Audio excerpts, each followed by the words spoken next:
Good evening everyone. Designing and managing service are assigned to our group to be discussed.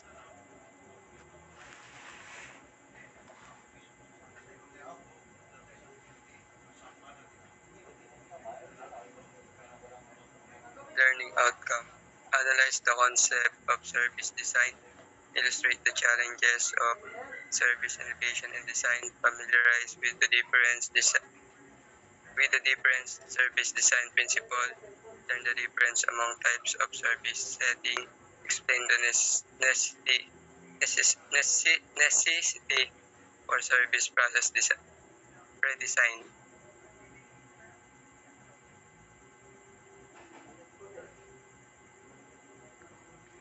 Introduction. The manifestation of innovation activity through the innovation process creates the condition for the sectoral economic development and tourism service quality improvement. To form an innovate mechanism and implement innovation ideas, it is necessary to develop local tourism system and create new tourist resources and products to stimulate their growth and competitiveness. In this chapter, students are expected to learn concept of service design. Further service design principle, innovation, and setting shall be discussed in detail as applied in the tourism and hospitality industry.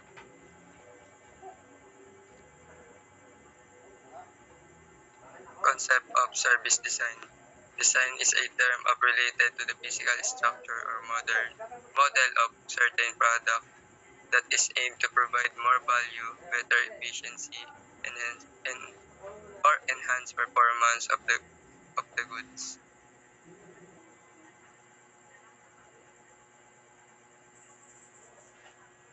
The term also applies to service procedures, management style, and process with the same purpose of providing value to clients and generating higher income for the organization. With these objectives, design can be applied in all areas of organization using symbol and communication of materials and behavior to convey a specific type of service.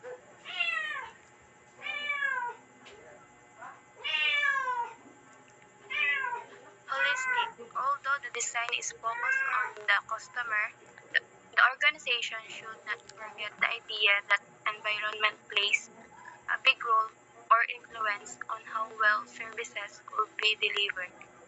A carefully planned design would consider how the different factors from environment can enhance the service process.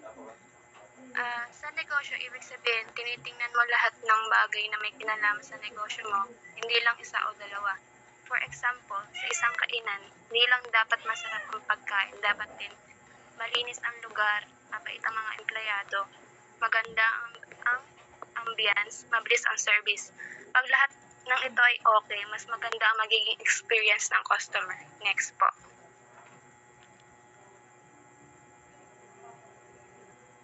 Procreative. Aside from the environment, those are create service design should also look and take into account the stakeholder. How in one way or another I influence the design considers as well impacts on how the design process can be properly communicated or delivered through the stakeholder to maximize the potential of service design.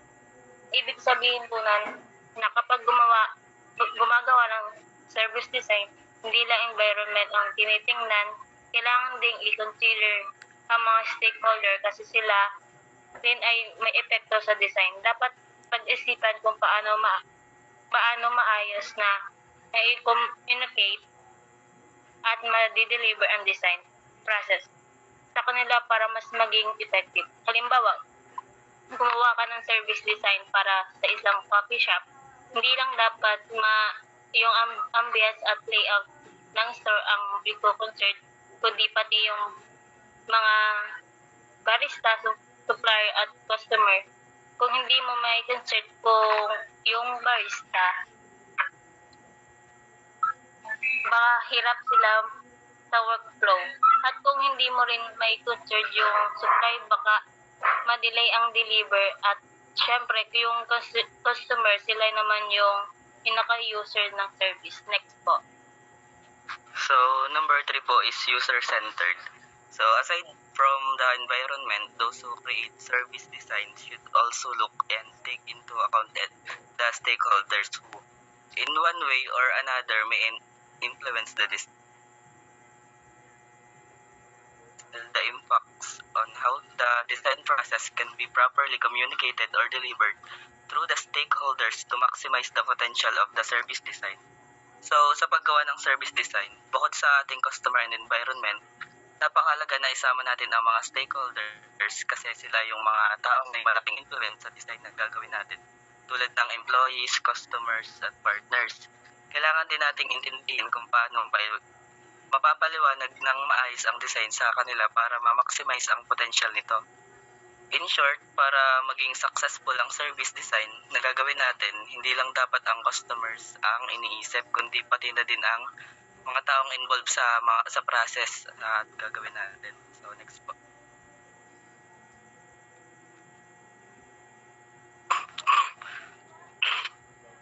So, number 4 is sequencing products and services. Most often are delivered from a combination of interrelated actions to come out with an output which the product or service. In order to render the best service, proper sequencing and timely delivery should be done, which may even increase the level of satisfaction of customers. So pag sinabi naman nating sequencing, ito yung tamang pagkakasunod-sunod ng mga gawain or process. So ang example dito is pag magluluto ng adobo, syempre pwede pagtabay-sabayin yung ilalagay nating ingredients, dapat may proper process pa din para sumarap yung luto natin. And sa isang business o negosyo, ganun din. Sobrang halaga nito kasi dito sila nabase sa flow and process ng product at service na pinaprovide natin. And syempre mahalaga din ang timely delivery. Dapat walang nasasayang na oras and dapat ASAP is nadi-deliver natin yung service at product on time para makuha natin yung customer satisfaction. So next po. So 5 is evidencing. Unlike tangible product and good, which can be physically scrutinized, service should somehow create a visual expectation of what expectation of the product.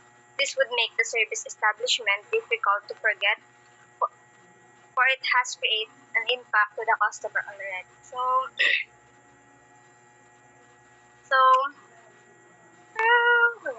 unlike tangible product na pwede siyang hawakan, examine, bago siya bilhin, ang service naman is intangible.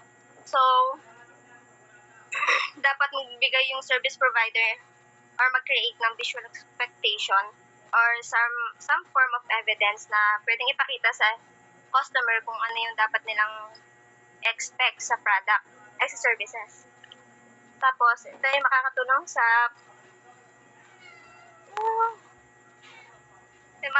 pag-establish or maka-create ng memorable or impact experience from the customer. So, ang example nito is sa salon. So, meron silang dinidisplay na before and after. So, para makita ng client or customer kung kung gano'n sila kadaling mag-pet or anything. Next po. Types of service innovation. Service provision innovation. This innovation is about the service offered by firms which are either new or improvement of existing service. The types of this innovation include major or fundamental innovation. These are new service to the market that were not yet offered and often to create an impact customer. Ito daw po yung mga service or mga pwede natin i-alok sa customer natin na kumbaga hindi pa nila natitikman or naranasan or bago pa lang po sila sa ating halimbawa sa ating coffee shop, ito po ay parang bago pa lang nating na bagong menu pa lang natin na pwede nating alok sa kanila. Next slide po. Service innovation around customer. This innovation happens when the customer's role is redefined or altered. People who enjoy eating while watching home movies used to go to fast food chains or convenience store for their food during the movie watching session.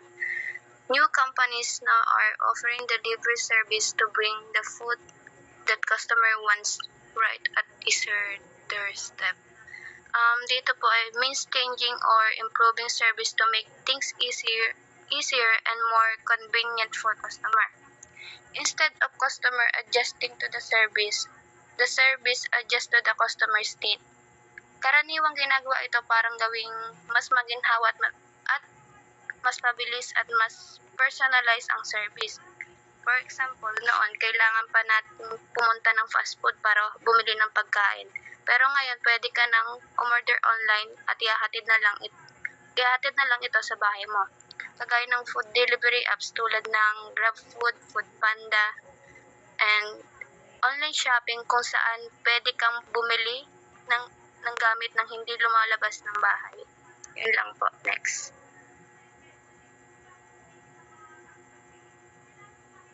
Innovation through solution. Firms approach the customer needs not by the traditional offering of product but by offering activities translating to provision of solutions such as consulting in area of expertise, manage service, design of travel and vocation, and outsourcing. Ang ibig sabihin naman nito ay tungkol sa paraan ng mga companies sa pagtugon ng mga needs ng customer instead of simply selling product. They offer solution through different service and activities. Halimbawa, nagbibigay sila ng consulting sa field nila, manage service, travel, and vocation design, at also sourcing. Ibig sabihin, hindi lang basta product ang binibigay, kundi yung buong solution sa problema ng client. Next po.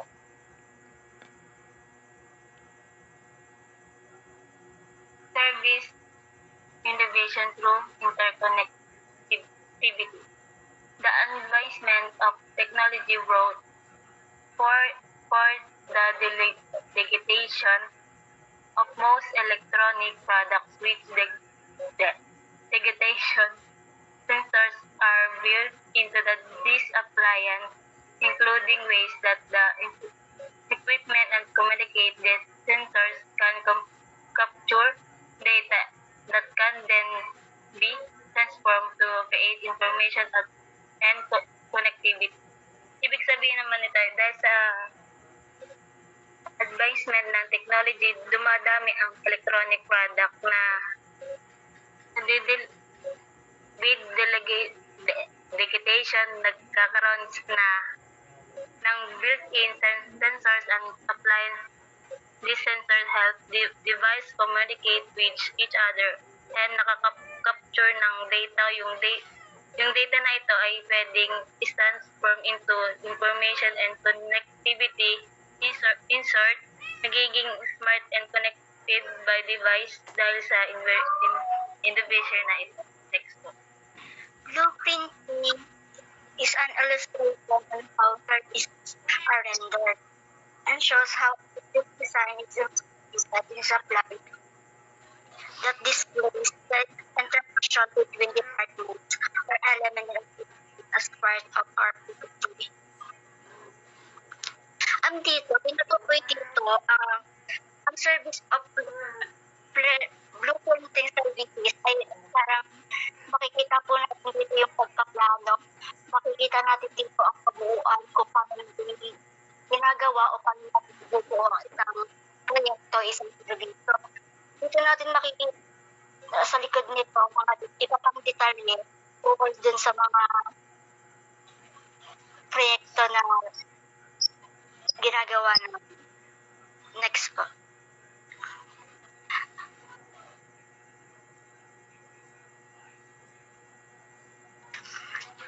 Step when looking services, prepare a diagram format of all the elements and constituents of the service design. Recognize possible decisions when context or areas where there could be possible issues and concerns that may arise. Setting standard and probable adjustments acceptable from the perspective of the board, the customer, and the organization. Sa step 1 po, magpe-prepare tayo. Halimbawa, organization chart.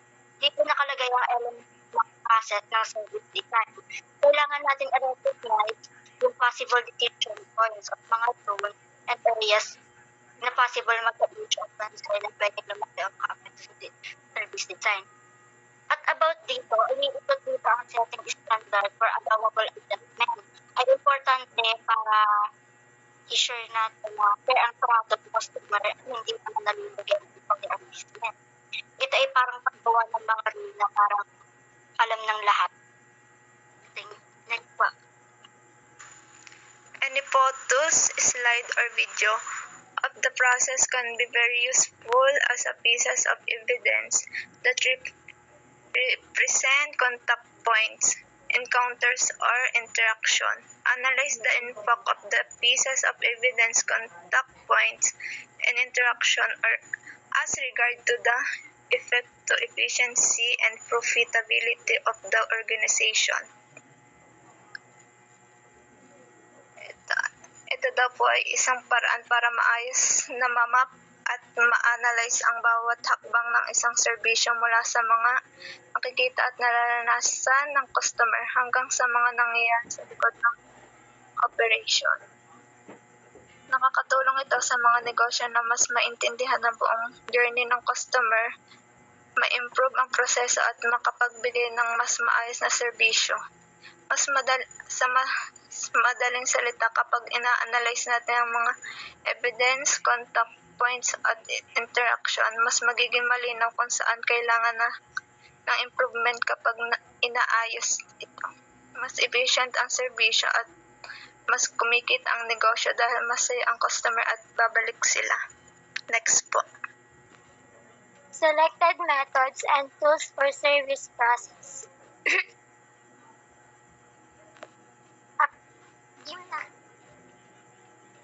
Affinity diagram, brainstorming, character profiles, contextual interview, user journey map, cultural probes, documentaries, empathy probes, ethnographic user research, experience prototype, focus group, and immersion.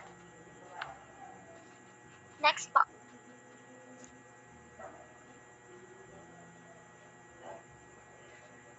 So, affinity diagram. It is an analytical tool to gather and organize information from a significant amount of mixed data sourced from research, insights, concepts, diagrams, brainstorm ideas, and designs. So, para po madali po nating matandaan, ang affinity diagram daw po, ito po ay isang visual tool that helps you organize information from a brainstorming session. So, mamaya po, i-discuss ko yung brainstorming session. At ang affinity diagram po, matutulungan nito ang isang team na baguhin ng mga informasyon na coherent categories, tukuyin ng mga patterns para agad malutasan ang mga problema o gumawa ng mga decision. Next po. So, ang brainstorming po, it is a method to generate ideas from a group of people to solve a design problem. Under the direction of a facilitator, members of the group contribute ideas freely to cover as many areas as possible in search of best possible design. Rough ideas contributed by the participants are gathered and refined to determine solutions. So, ang brainstorming daw po ay isang group of people na kung saan ang bawat isa po ay nag-share ng kanilang mga idea or information kung paano malulutas ang problema at kung paano makabuo ng isang desisyon. At ito po ay isang creative thinking technique for coming up with new ideas or design. Next po. Thank you. Character profiles. These supplement the understanding and appreciation of designers by providing patterns or trends about service users. Knowing the profile would also help in justifying the innovations and design improvements for the clients. Contextual interview. It refers to interview conducted in the natural environment where the service occurs.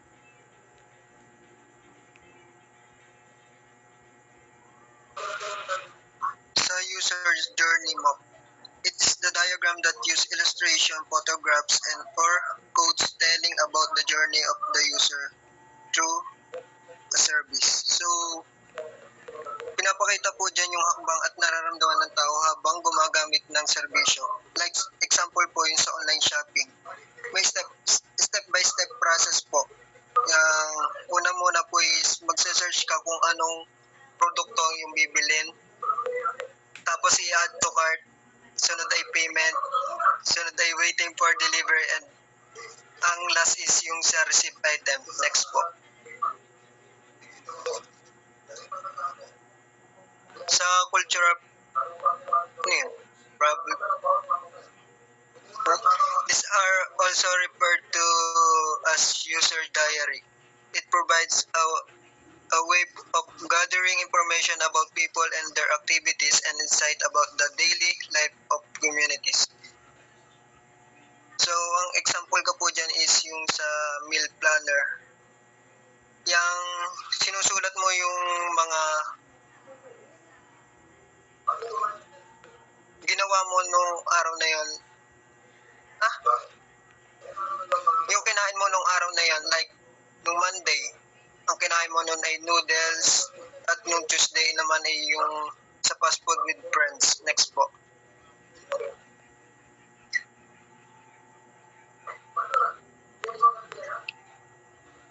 Documentaries. These are the tools used to provide information at the initial stage of the design process. This method is the visual representation of human emotion and expression captured through film. So, documentaries like sa National Geographic to provide information to the people they use as visual representation to give information to the people and sometimes to persuade people. Example, yung sa documentary about Palawan showing white beaches and underground river to attract international tourists. Next po.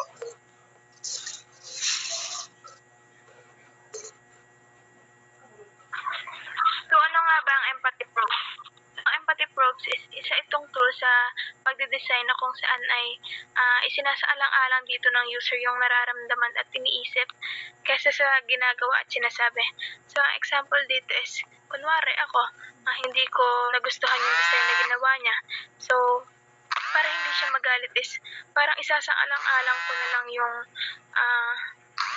so para hindi siya magalit is parang sasang-ayunan ko na lang yung ginawa niya and parang i-appreciate ko na lang din yung efforts and para hindi din masayang yung pagod and hindi rin siya masaktan.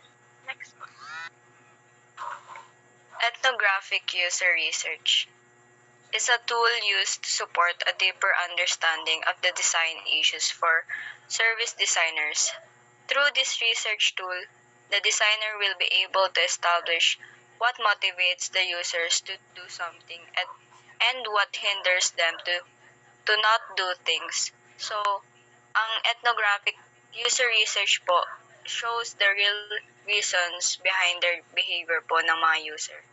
Something you wouldn't see in a simple survey po. Next po.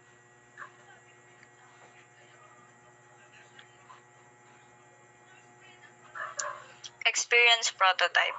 It is a simulation of service to test new service ideas or design for specific physical touchpoints. It seeks out whether the design is applicable to the user or identifies the area that could possibly be improved. This tool communicates what the experience would be like and allows the designer to test and to improve the designs with the potential users. So for example po sa mga hotel, katulad po nung key cards.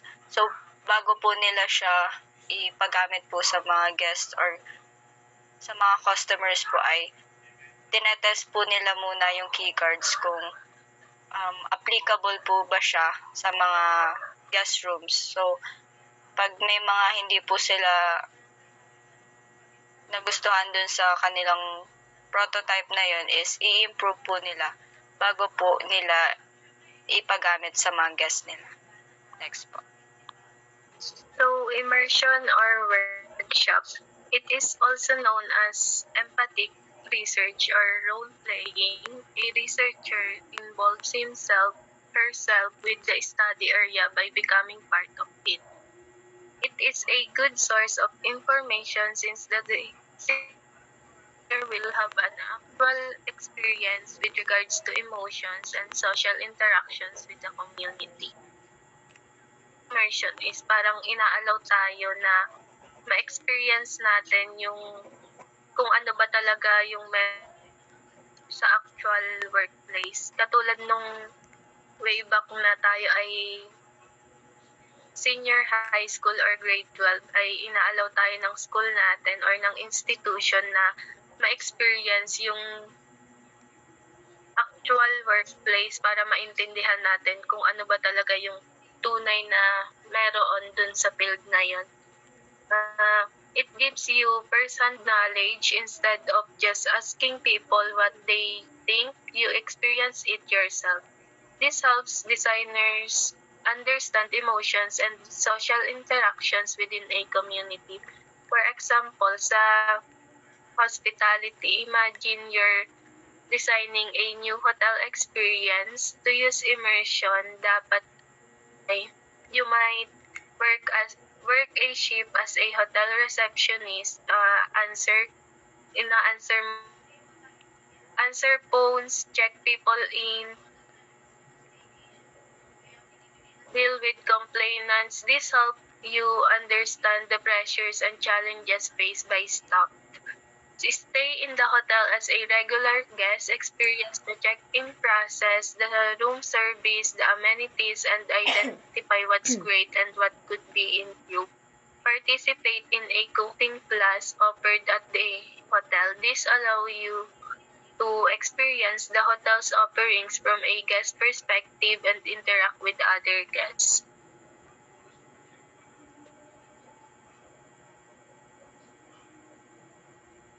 Next is observation. It is a method that can be used to identify problems when users are interacting with a product. Through observation, services can be evaluated, user experience can be determined to a certain level. With set parameters by mere observation, one could tell if the service is a par with expectation. So dito sa observation is parang simply watching people, sila paano nila interact or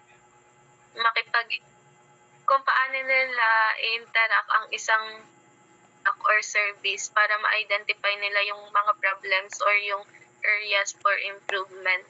It helps you see how people actually behave, which can be different from what they do. You can evaluate services and determine the user experience. For example, sa hospitality ulit, let's say you want to improve the breakfast buffet at a hotel. To use observation, you might watch guests at the buffet, notice which items are most popular, where bottlenecks occur, for yung long lines at the waffle station, and how people navigate the space. Observe how staff interacts with guests. Are they friendly and helpful? Are they quick to refill empty dishes? Track how long it takes guests to find a table. Is the seating arrangement efficient? Are there enough tables for everyone? Example with set parameters, you could observe how on average take more than 5 minutes to find a clean table during peak breakfast hours. If it's consistently high, that indicates a problem. Personas. These refer to fictional characters created as archetypes, not stereotypes, to represent types of users that avail the services or products of companies. Personas are created to help understand the needs, behaviors, experiences, and goals of users. Through the personas, the needs and expectations of users can be recognized and considered. So, sa personas, parang gumagawa ka ng fake character profile na magre-represent ng target customer mo para sa mga services or product na ina-offer ng company mo. So, dito alamin mo kung ano yung specific needs and wants preferences ng character na yun para may apply mo siya or mai-implement sa company mo. Next po. Prototyping. This tool is used to examine the behavior and performance of a fresh design before it goes to production. The service is tested by observing the interaction of user with the prototype of the service, mimicking the venue, settings, and the conditions where the service is actually rendered. So, sa prototyping naman, yun naman ay for testing lang bago magawin yung actual na product or model para makita mo yung itsura at kung mag-work ba ito.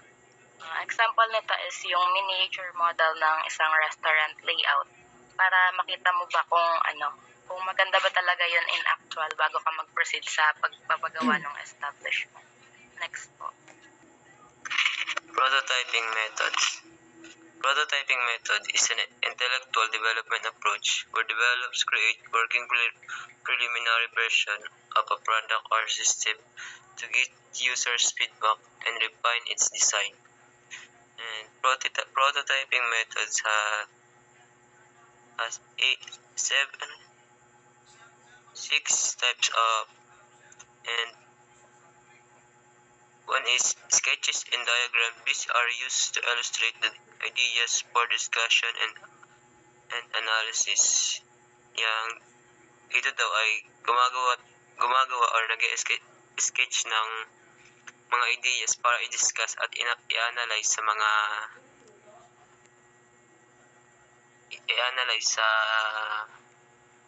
para mai-present. Storyboarding. This is a presentation of cases or prototype scenario using series of drawing or pictures to visualize a sequence of events. Sa storyboarding naman ay pinapakita dito yung mga scenario, yung nagpo-provide dito ng mga pictures para mas maintindihan ng makakita. Building blocks prototype. The idea of having fun with building blocks as a toy, the versatility and ability to stimulate creativeness has made this toy a valuable tool in prototyping. Sa building blocks prototype naman ay parang ito yung mga Lego house na binubuo natin, parang actual siyang pinapakita na kung ano yung nandun. Role play. This refers to acting out service situation where users interact with product or service. Sa role play naman ay parang yung ini-act nila yung service situation para mas maano siya ng mga user, mas maunawaan. Physical models. For design service that may require physical representation, mock-ups can be created for testing. Sa physical models naman ay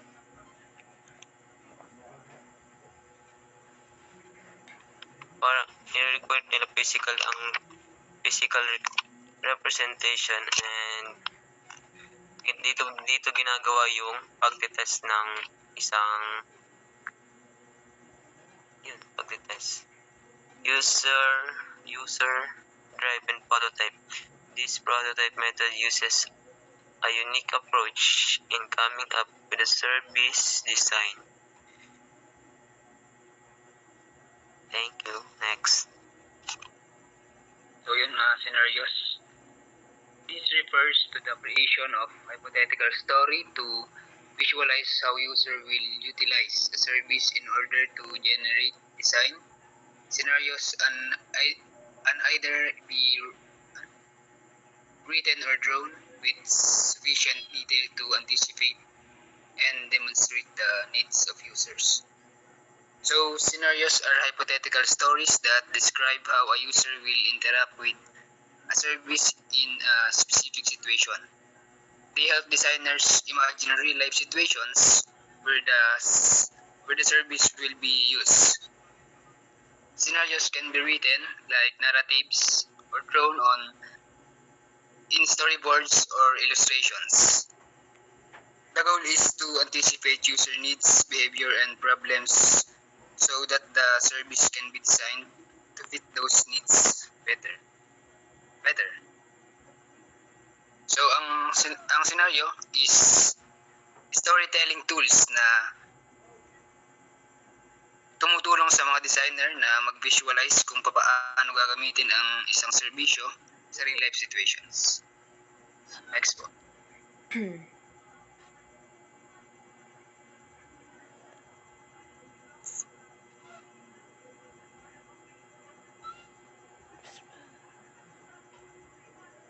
Service prototype. This is a simulation tools to test the service design through the observation of the interaction between the user and the prototype of the service set in the place, situations, and condition where the service truly exists. So a service prototype is like a trial version of a service. Instead of launching their full service right away, businesses create a simulation or model that allows them to test how customers will experience it in real or near real setting. This helps the company to observe, improve, and fix problems before the actual service is rolled out. It focuses on the interaction between the customer and the service environment, including people, processes, and tools. So, ang prototype ay pagtetest ng isang serbisyo sa safe at controlled na paraan bago ito ilunsad sa totoong mundo. So, yun lang po. Thank you. So, sa shadowing naman is, ito ay isang research method kung saan ang researcher ay hindi nakikaalam. At kung hindi nag-observe lamang kung paano ginagamit ng mga tao ang isang produkto o serbisyo sa kanilang natural na kapaligiran at para ito sa mga pagsama sa mga araw-araw na gawain ng isang customer o empleyado para ito ay mas maintindihan ng kanilang karanasan at ugali. Sa pamamagitan nito, mas nakikita ng researcher na tunay na sitwasyon at hindi lang based sa salitang mga tao. Next po.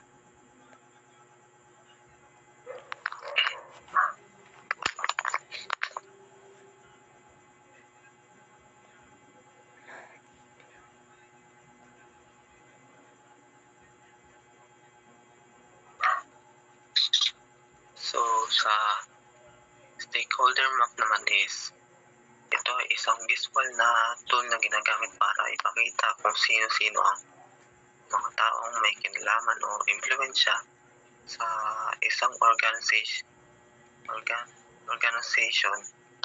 Kasama dito ang staff, partners, sponsors, investors, at customers. Ipinapakita rin ito ng mapa kung gaano kalaki ang kanilang interes at kapangyarihan sa loob ng organization. Sa ganitong paraan, mas madaling maintindihan kung paano dapat i-manage o i-prioritize ang mga stakeholders para maging maayos ang takbo ng kumpanya. Next. Service Service setting, the physical environment or background in which service is rendered. It paints an idea to clients, customers, stakeholders, and employees of how service will be in terms of tangible and intangible features and appearance. Service settings play an important role in today's competitive marketplace since it can communicate the exceptional and invariable characteristics of an organization. Ang service settings daw po is refers to the physical environment or background in which a service is delivered. It helps form an impressions for clients, customers, stakeholders, and employees, and showing how the service will be experienced through both tangible and intangible features. Next.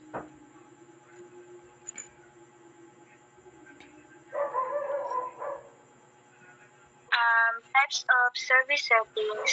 Number one is service settings is differentiated based on service participants and the level of intricacy of service involved.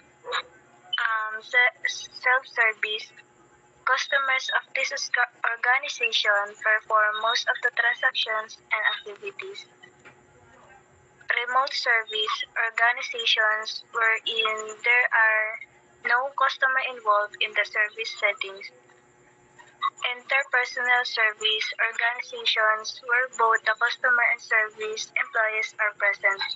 Ang self-service daw po is yung mga customers perform most of the transactions and activity themselves. Example po is yung mga fast food chain or mga Jollibee, McDo, and also po yung mga buffet restaurant na self-service lang. And yung remote service naman po is yung mga customers are not physically present in the service environment. Example po niyan is yung mga online banking, call center, na yun. And then interpersonal service naman po is yung mga both the customer and service employers are present during the service delivery. Example dyan po is yung mga hotels, hospital, mga salon, at saka yung restaurants. Yun lang po.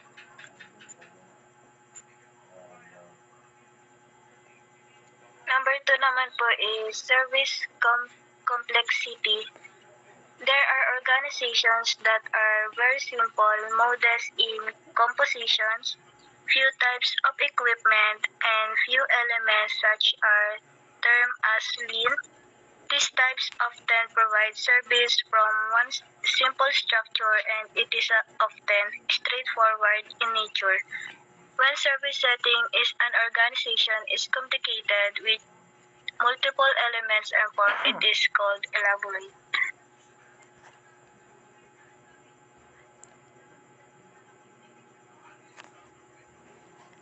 Yung redesigning service process. Indication, the volume of exchange and communication between customer and service units is heavy. It may imply that the data is no longer sufficient to satisfy the requirements of the client. Growing number of customer complaints about irrelevant and unnecessary procedures. Exceptions are increasing. Proliferation of review and rechecking step among new features or activities. So dito naman is kapag masyadong maraming tanungan between customer at staff, ibig sabihin nun hindi satisfy or naguguluhan ang customer sa mga information na nakuha nila. Next po.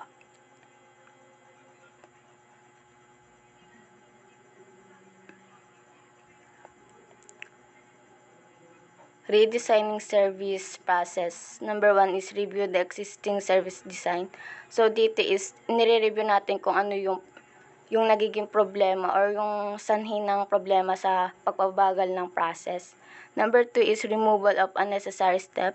So aalisin natin yung mga hindi importanteng step. And 3 is eliminating the bottlenecks. So dito is naalis na natin yung mga step na hindi naman importante at para mapabilis yung process. Shifting to service design to self-service. So dito is nilipat yung self-service para mas mapabilis yung gawain ng staff at para mas masunod yung mga request ng customers. Okay na po.